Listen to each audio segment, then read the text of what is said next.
Now that we've completed the background, we're going to create the application that appears on the iPhone interface. And it's comprised of an introductory screen with all the buttons, and then it will swap out with the NASA site, which will scale down and show the following animations. We're going to create a new composition. Now, if you're not sure where to go, you'd go to Composition, New Composition. And we're going to make it 700 pixels by 320 pixels. And the duration is probably still 40 seconds from the first comp, and that's perfectly fine. So I'll name it. And now I'm going to go over to the folder with the iPhone X screen content. And the first image is the iPhone X horizontal screen.png. I'm going to move that onto screen, and then I'm going to hit R on the keyboard to rotate it, and I'm going to rotate it minus 90 degrees, and then we're going to scale it. So I'll hit S on the keyboard, and I'll change the scale to about 54%. We'll see what that gives us. Oops. 54, and I'm going to move it and center it. And I'm going to turn off the opacity of the background. So to the left of the word Action Camera, I'll click on the checkerboard, and I should see alpha information in the corners and a little bit on the sides. Now we're going to put the button on screen. So I'm going to go over to where it says NASA button.png, and I'll drag that onto screen. And I'm going to start to scale it to the size at which it will start.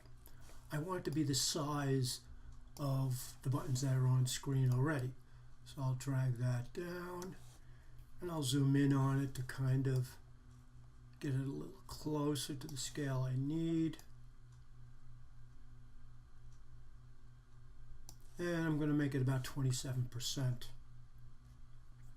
I'd like the button to begin over on the right hand side under App Store button. I'm going to hit Command R to get my rulers, and then I'll move a guide and snap it to the bottom of the gray buttons on the last row. And then I'll make sure that my NASA button is against that path as well.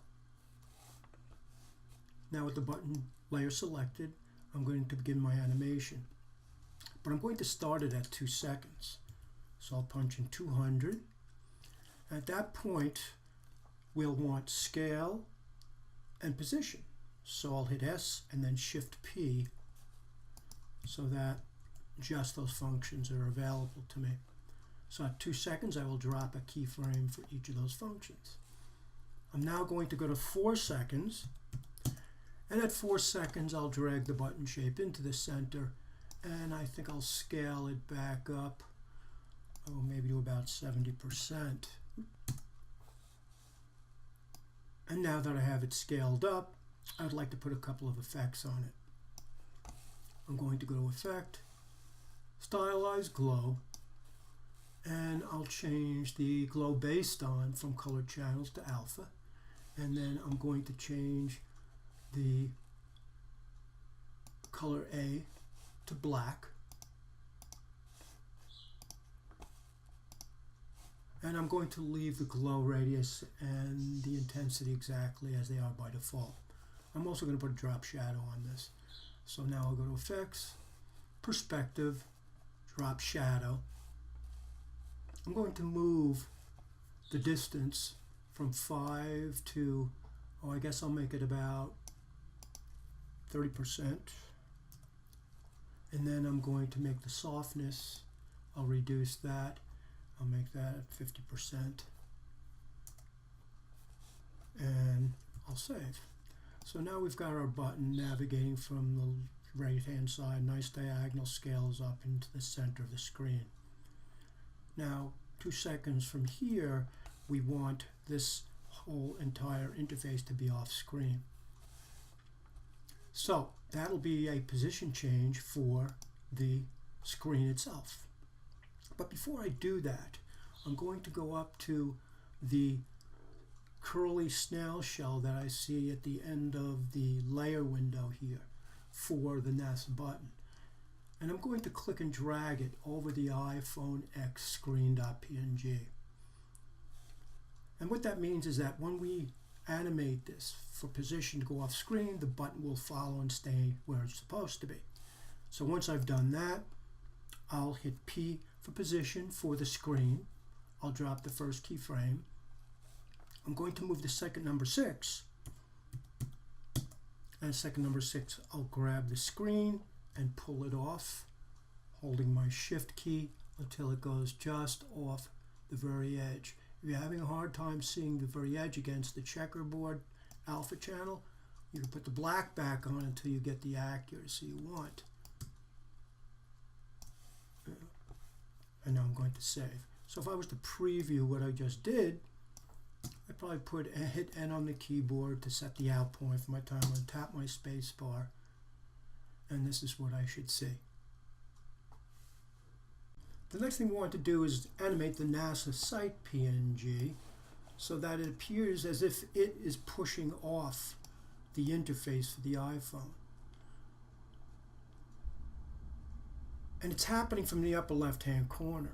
So we're going to change the anchor point and zero it out so the center of our document is in the upper left-hand corner. So I've got the NASA site in my timeline, and I'm going to hit A for anchor point, and I'm going to zero out both numbers for the coordinates. And you'll see now that the center of that image is located in the upper left-hand corner. And I'm going to put it to cover the interface. I'm leaving the scale exactly the way it is. Now I want this to scale to come in position starting at second number 4. So I've set my timeline for second number 4. And while I'm there, I'm going to hold down the Option key and hit the open bracket to edit the NASA site. So physically on screen, I know where this is introduced. I'm going to hit P for position. I'm going to move my playback head to second number 6. And at second number 6, I'm going to drop the first keyframe. Now I'm going to go back to the beginning of the clip, which is at 4 seconds, and I'll click and drag the NASA site off to the right-hand side of the screen, revealing the application interface below.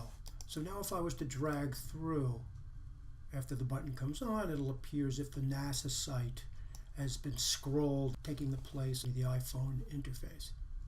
Next, we're going to scale the NASA site picture so that the photo of the astronauts appears completely on screen.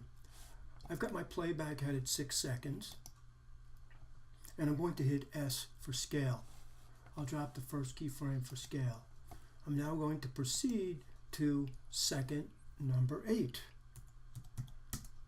And I'm going to begin to scale the picture. Now it's going to scale from the upper left-hand corner as we'd hoped.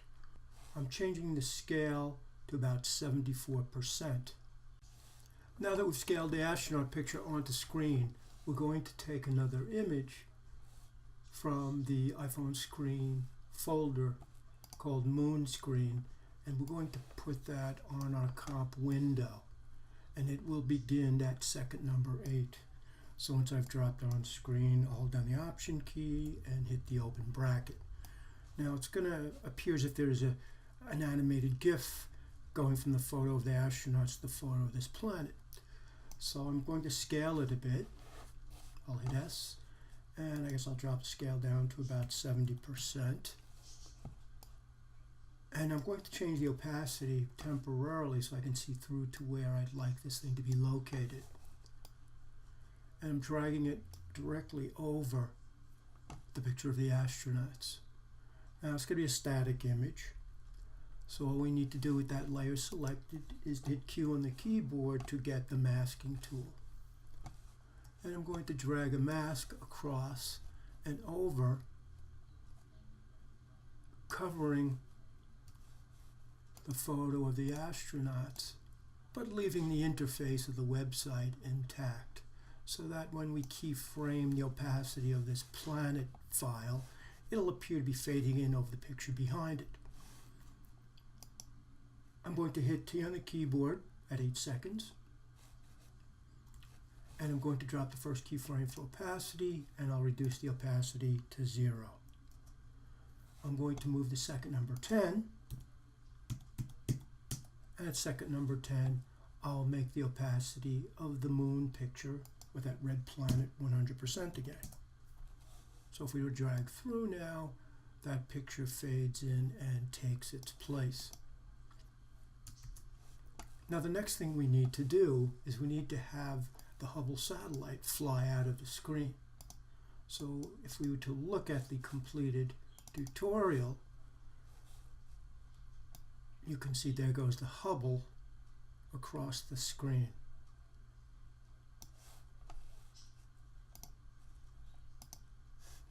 I'm going to go to the folder with the screen content,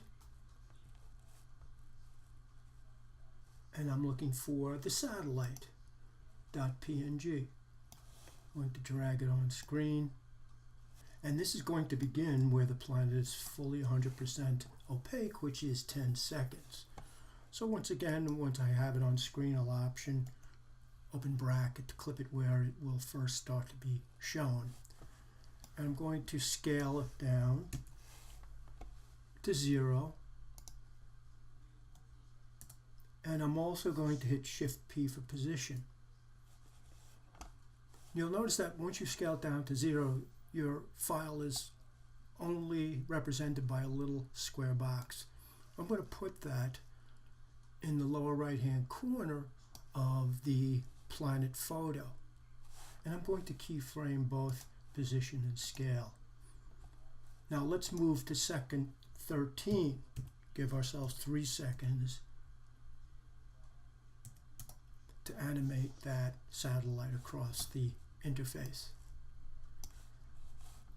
I'm going to start by bumping up the scale so I can get at this a little easier. I'm going to make it 50%, and then I'm going to drag it up and off the upper left hand corner. Now there's 2 things I want to add to this. I want the illusion of that satellite arcing around the planet as it flies by it.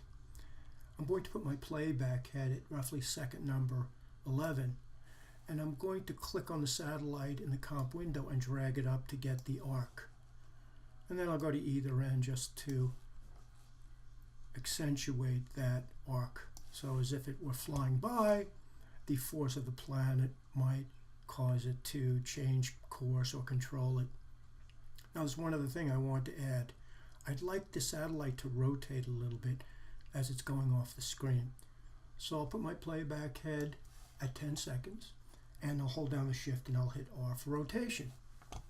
I'll drop the first keyframe at 10 seconds for rotation.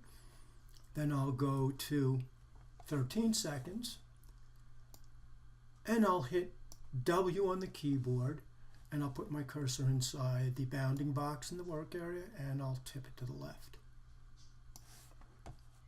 And I'll drag my playback head through to see what I might have at this point. The next element we need to add is this little white screen on the side of the iPhone that just makes a brief appearance and then goes off screen again. So if we go over to the folder with the iPhone X screen content, you'll see a tab called slidebar.jpg, and I'm going to drag that on now, and I'm going to start by scaling it down. So let's drop the scale down to, let's make it 26%, and I'm going to put it to the left of the blue aircraft buttons that you see on the inside of the interface. And I'd like this to start sliding out at second number 11. So I'll punch in 1100 in the timeline, and I'll select slide bar, option, open bracket to clip it there. And I'm going to hit P for position. And let's drop the first keyframe for position, but let's drag it to the right so that it is just inside out of the range of the actual picture of the planet. Now we're going to move to second number 12, and we're going to drag it back to the position we'd kind of decided on. We're going to return now to the timeline and punch in 1300, and I'm going to copy and paste the first keyframe, which locates this over the series of buttons with those airplanes and satellites.